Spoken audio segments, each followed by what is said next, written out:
tous, j'espère que vous allez bien. Moi, ça va nickel et aujourd'hui on se retrouve pour une toute nouvelle vidéo ASMR. Donc aujourd'hui je vais faire une lecture chuchotée donc d'un livre qui s'appelle Un rien peut tout changer. Donc je vais vous faire cette petite lecture devant un jeu qui s'appelle Bralala, je ne sais pas trop comment ça se dit.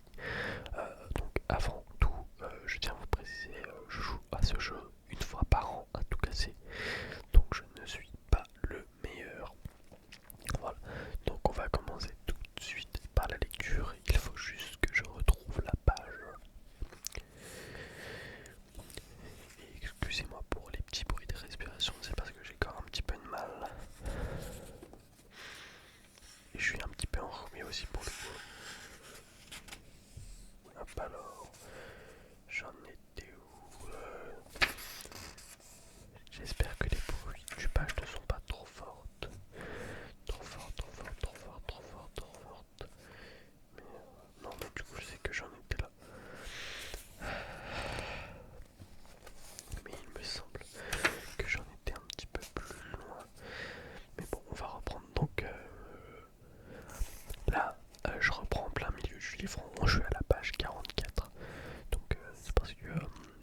et supplanter. Oula, il y a un mot que je ne sais pas lire. Et identité que vous servez et supplanter progressivement les éléments qui vous gênent. Le processus en 2 étapes pour changer votre identité. Votre identité émerge de vos habitudes. Les croyances ne sont pas innées. Toutes les croyances, y compris celles qui... On change de page, excusez-moi. Y compris celles qui vous concernent, sont acquises et conditionnées par votre expérience. Plus précisément, vos habitudes sont la manière dont vous personnifiez votre identité. Chaque jour, en faisant votre lit, vous incarnez l'identité d'une personne organisée. Chaque jour, quand vous écrivez, vous incarnez l'identité d'une personne créative. En vous entraînant chaque jour, vous incarnez l'identité d'une personne sportive. Plus vous répétez un comportement, plus vous renforcez l'identité associée à ce comportement. En fait, le mot identité est dérivé des mots latins et santitas, je ne sais pas ce que ça veut dire, qui signifie être, et identitem, qui signifie plusieurs fois.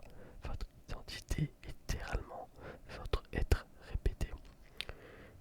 Quelle que soit votre identité actuelle, vous n'y croyez que parce que vous en avez la preuve.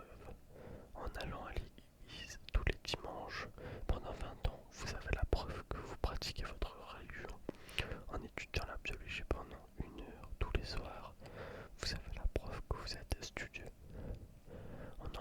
En allant à la salle de sport, même quand il neige, vous avez la preuve que vous vous engagez à faire de l'exercice. Plus vous avez de preuves d'une croyance, plus vous y croyez avec conviction. Je vais prendre un petit peu de respiration, excusez-moi. Au début de ma vie, je ne me considérais pas comme un auteur.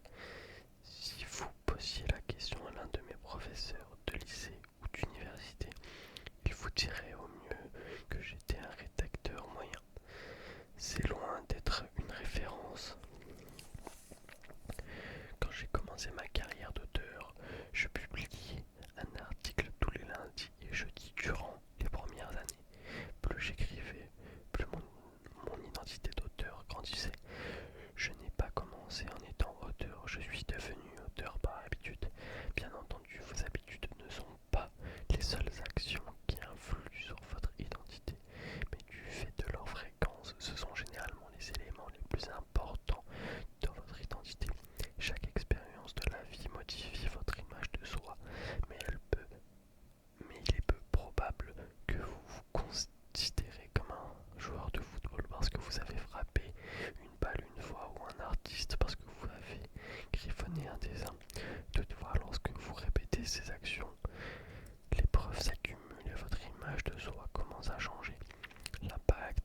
aussi à changer.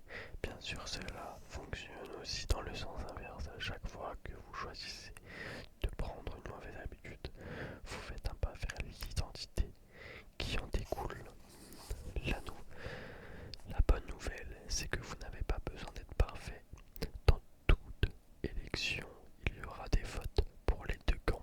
Vous n'aurez pas besoin d'un vote unanime pour gagner une élection. Vous avez juste besoin d'une majorité, peu importe s'il vous arrive parfois de voter pour un mauvais comportement ou une habitude improductive.